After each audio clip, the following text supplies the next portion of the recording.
A figure wrapped in dark clothing steps into the frame of a residential security camera. He wears a mask obscuring his face completely and layered gloves covering his hands. He carries what appears to be a weapon and a distinct Ozark Trail backpack. This is not a random burglar looking for quick cash.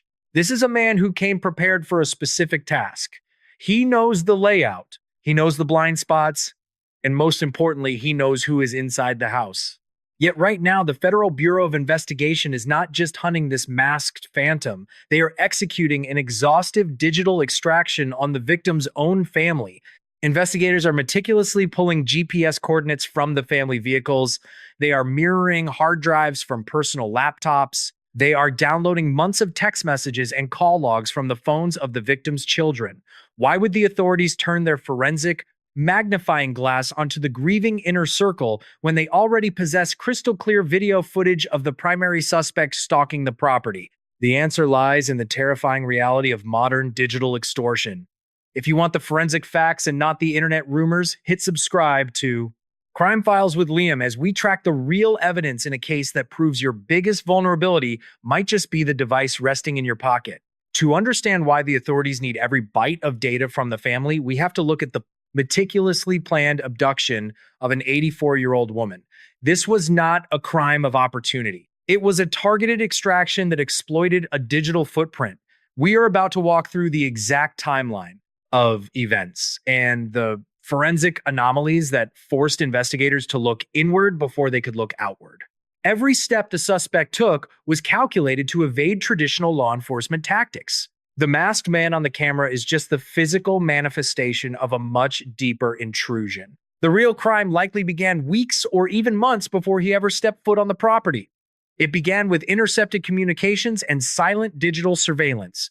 The authorities know this. That is why they are tearing through the digital lives of the people closest to the victim. They are hunting for patient zero. They are looking for the exact moment the family network was compromised. The physical evidence left at the scene is chilling, but the digital evidence hidden within the family data might be the only key to bringing the victim home alive. The anomaly that sets this entire tragedy into motion begins with a seemingly ordinary evening routine that possessed an underlying layer of extreme vulnerability. It is the 31st of January. The winter air in the Catalina Foothills is cold, and the streets of the affluent neighborhood are quiet and isolated. At exactly 10 o'clock at night, an 84-year-old woman named Nancy Guthrie is dropped off at her residence after attending a family dinner. Nancy is the mother of prominent television anchor Savannah Guthrie, but inside this quiet home, she is simply an elderly woman living alone. More importantly, she is a vulnerable adult with a severe medical condition.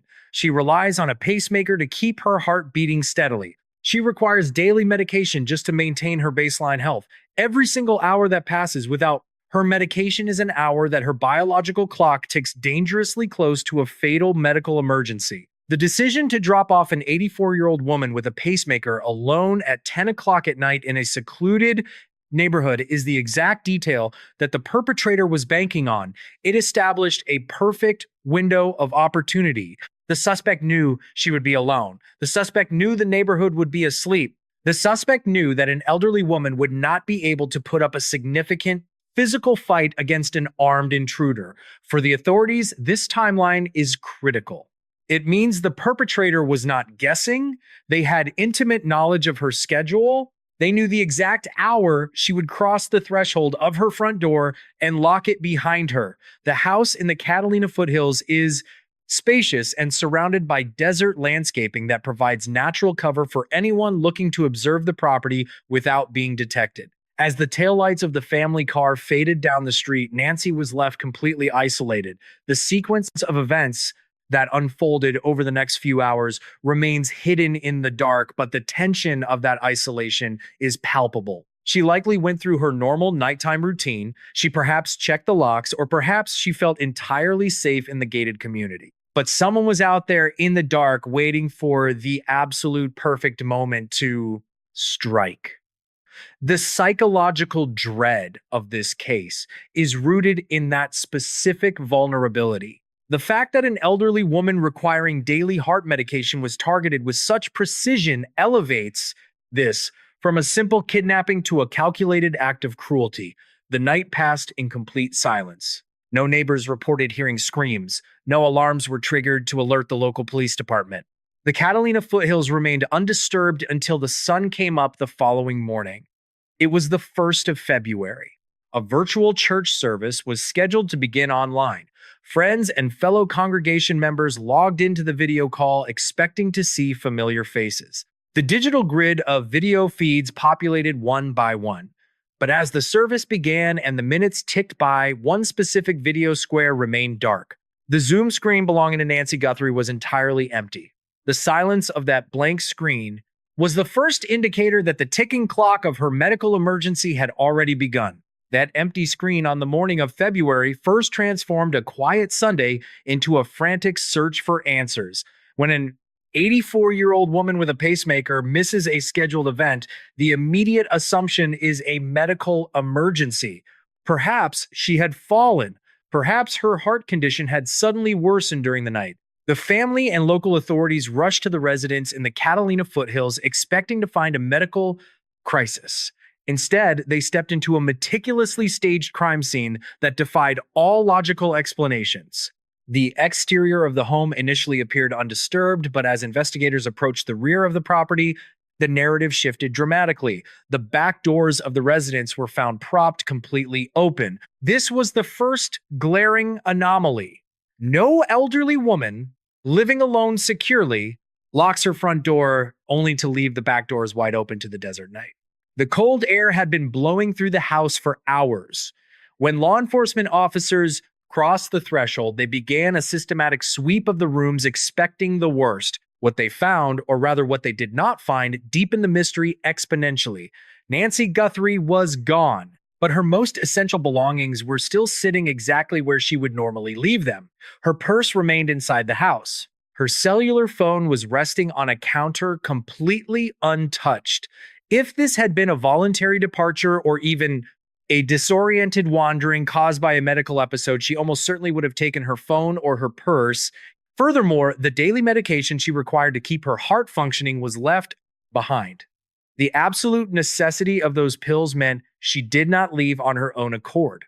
Someone had forced her out of that house, and they had done it with such speed or such overwhelming threat that she was unable to grab the items required to keep her alive. The investigators stood in the center of the home and looked at the propped open doors. What exactly transpired in the hours between 10 o'clock the previous night and the rising of the sun? Did the intruder wait for her to fall asleep? Did they lure her to the back of the house? The absence of a chaotic struggle inside the living room suggested a terrifying level of control. The perpetrator did not tear the house apart looking for valuables. The jewelry and electronics were ignored. The sole target was the woman herself. The local police immediately recognized they were out of their depth. This was not a wandering senior citizen. This was a targeted abduction of a high-profile family member. The Federal Bureau of Investigation was swiftly brought in to take over the crime scene processing. They began laying down numbered yellow markers and setting up a secure perimeter. The search transitioned from a medical welfare check into a full-scale kidnapping investigation. The agents began to canvass the property inch by inch, looking for the smallest physical clue that the perpetrator might have left behind in the dark. They scoured the desert dirt for footprints. They dusted the door frames for fingerprints. They examined the windowsills for signs of forced entry. But the most crucial pieces of evidence were not hidden in the shadows. They were blatantly left out in the open, almost as if the suspect was taunting the investigators. The chilling reality set in that whoever orchestrated this extraction was highly organized and completely unbothered by the risk of entering an occupied home. The open back doors felt like a deliberate statement, a message that the security of the Catalina Foothills was an illusion. And as the forensic team moved from the inside of the house to the exterior entry points, they discovered that the intruder had indeed left a signature. A physical testament to the violence that had occurred in the dead of night. The systematic sweep of the exterior yielded the first truly horrifying revelation. On the front doorstep of the residence, investigators discovered fresh blood. The bright crimson stain stood out against the masonry, confirming that a physical altercation or an injury had occurred during the extraction. But the blood was only the beginning of the forensic discoveries. When agents looked up toward the security, infrastructure of the house, they realized the perpetrator had actively tried to blind the digital eyes of the property. The Nest camera mounted near the entrance had been physically tampered with. Someone had tried to disable it or alter its field of view, but they made a critical error. The camera had already recorded them. The Federal Bureau of Investigation pulled the encrypted data from the cloud, and what they saw on the playback sent a chill through the investigative team. The footage revealed a man approaching the house with chilling purpose. He was heavily concealed. He wore a dark mask that completely eradicated any facial features. He wore layered gloves, ensuring that not a single fingerprint would be pressed against the glass or the doorknobs. Strapped to his back was a recognizable Ozark Trail backpack, likely carrying the tools necessary for a forced entry or restraints for the victim. Most alarmingly, the footage showed him carrying what appeared to be a weapon. This was not a desperate addict looking to steal a television. This was an equipped individual executing a tactical plan. And the digital timestamps revealed an even more terrifying truth. This was not his first visit to the property. According to CBS News, the suspect had allegedly scouted the home 20 days earlier. On January 11th, he was recorded doing a trial run, observing the sightlines and testing the perimeter without his backpack. He had been waiting for the optimal moment to strike. The premeditation was absolute. As the forensic technicians processed the area around the bloodstain, they found another crucial piece of evidence, a single dropped glove lying in the dirt near the home. This was the mistake the FBI had been praying for. The layered gloves, designed to prevent fingerprints, had failed the suspect in a different way.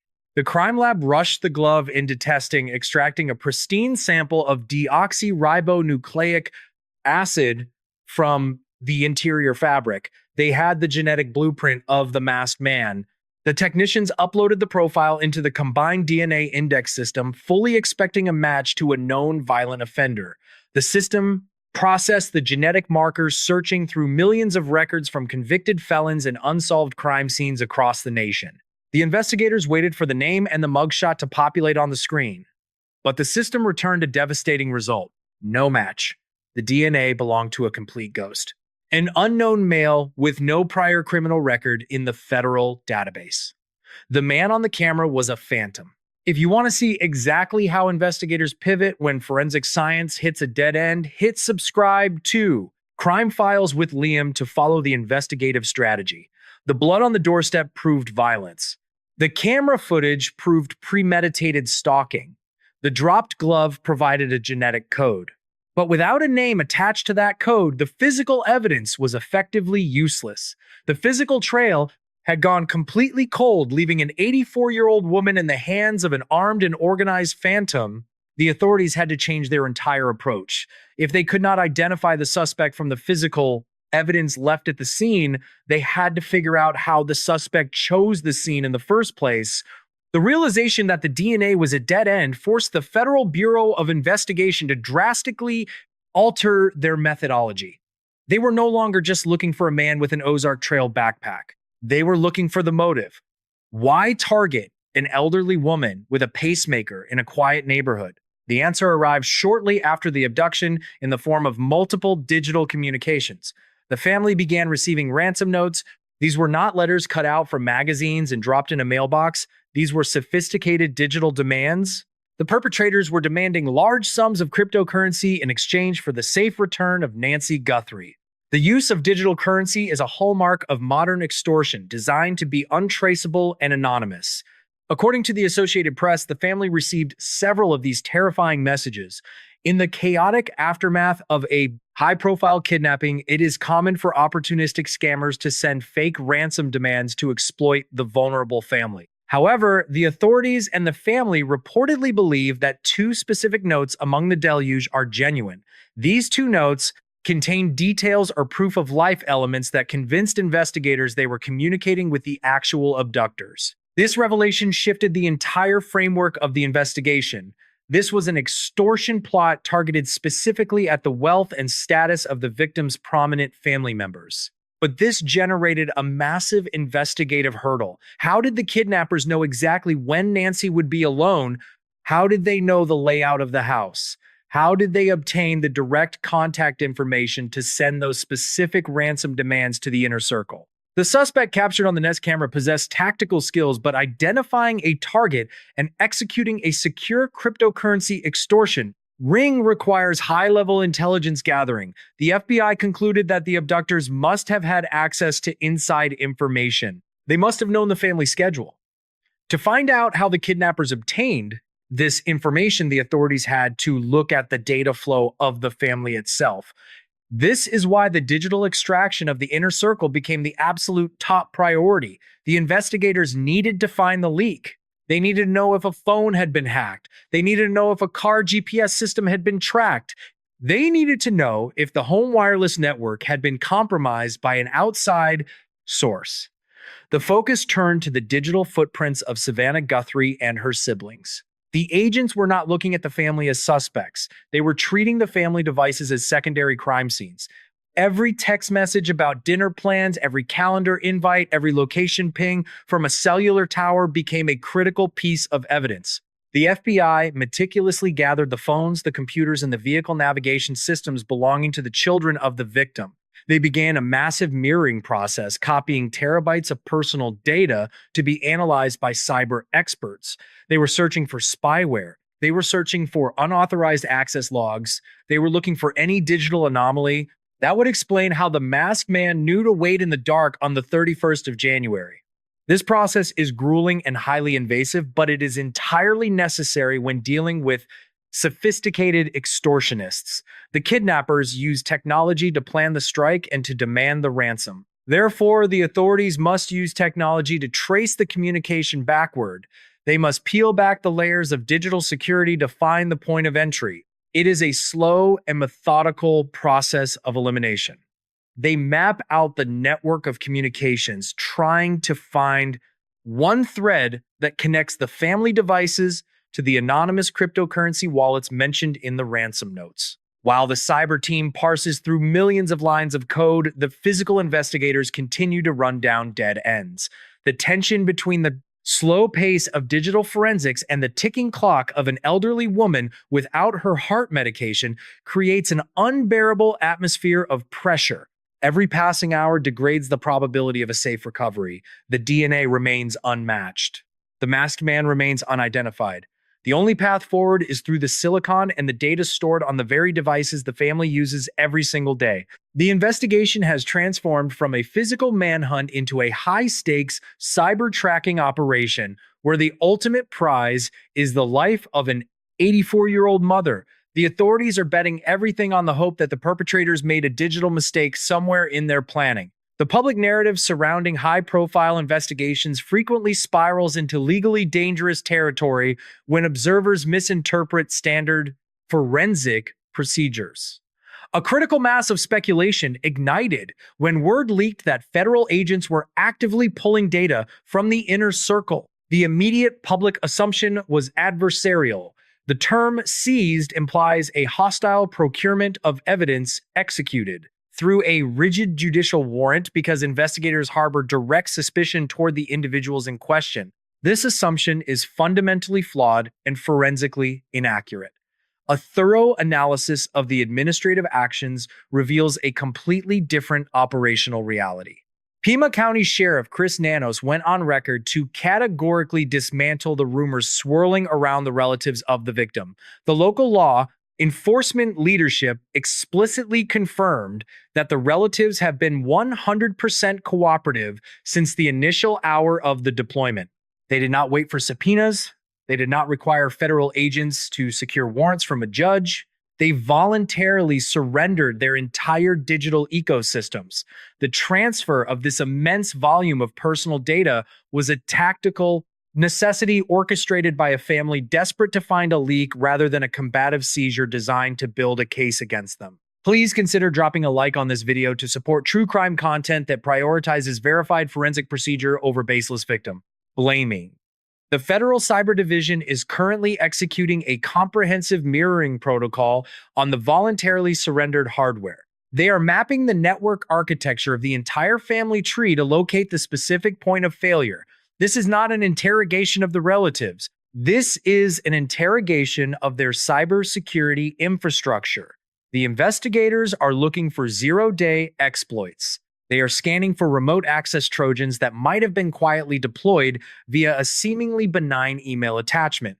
They are tracking the metadata of every calendar application and shared schedule to determine exactly how a highly secure and private itinerary was broadcast to an external hostile entity. The forensic reality is that the digital perimeter was breached long before the physical perimeter was ever tested. The investigators are sifting through the digital debris of an invisible intrusion. This phase of the investigation represents the valley of the procedural timeline, where the sheer volume of data threatens to overwhelm the analytical capacity of the task force. Every single digital handshake must be verified.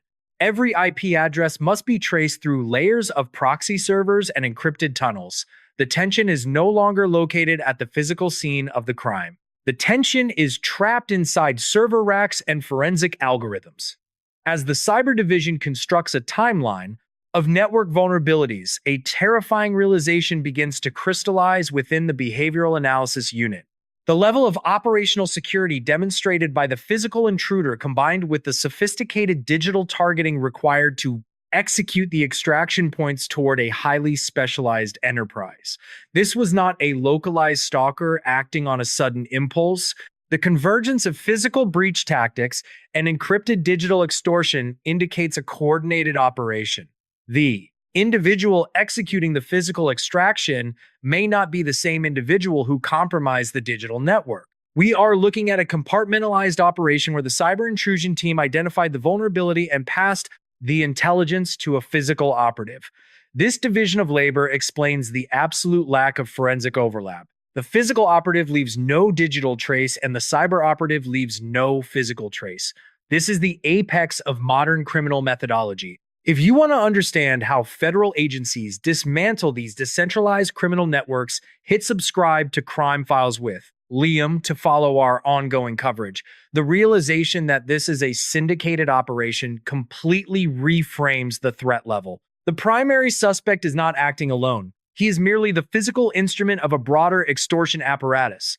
This apparatus explicitly targeted the wealth and public visibility of the family by exploiting the most unprotected node in their network. They bypassed hardened security measures by focusing entirely on a vulnerable elder. The psychological profile of the network orchestrating this operation is cold and utterly pragmatic. They identified a target with immense emotional value and significant medical fragility. They understood that the extreme medical vulnerability of the target would exponentially increase the pressure on the family to comply with their financial demands. The extortionists are using biology as leverage. They are weaponizing a medical dependency to accelerate the timeline and force a rapid payout. The federal agents recognize this brutal calculus. They understand that the extortionists are betting that the family will break before the cyber division can untangle the encrypted network of proxy servers. The behavioral analyst must predict the next move of a faceless network that operates entirely in the dark web ecosystem. The investigation shifts from a reactive physical search into a proactive psychological war of attrition. The Federal Bureau has officially escalated its public offensive by introducing a massive financial incentive. They have authorized a reward of $100,000 for any verifiable intelligence leading directly to the location of the victim or the identification of the operatives. This tactical deployment of capital is designed to introduce paranoia and instability within the criminal network. The strategy is to turn the accomplices against each other. When an operation relies on compartmentalized roles, the introduction of a six-figure reward creates an immediate trust deficit. The hacker who compromised the calendar might realize that the physical operative is a liability. The individual who procured the untraceable vehicle might decide that $100,000 is worth a confidential phone call to the authorities. The investigators are actively attempting to fracture the internal cohesion of the extortion ring. However, this financial strategy is a race against a biological absolute. The authorities can manipulate the criminal network, but they cannot manipulate the physiological deterioration of a human being. deprived of essential cardiovascular support. The reward increase is a desperate lever pulled in the face of an unforgiving timeline. The cyber division continues to burn through the surrendered data.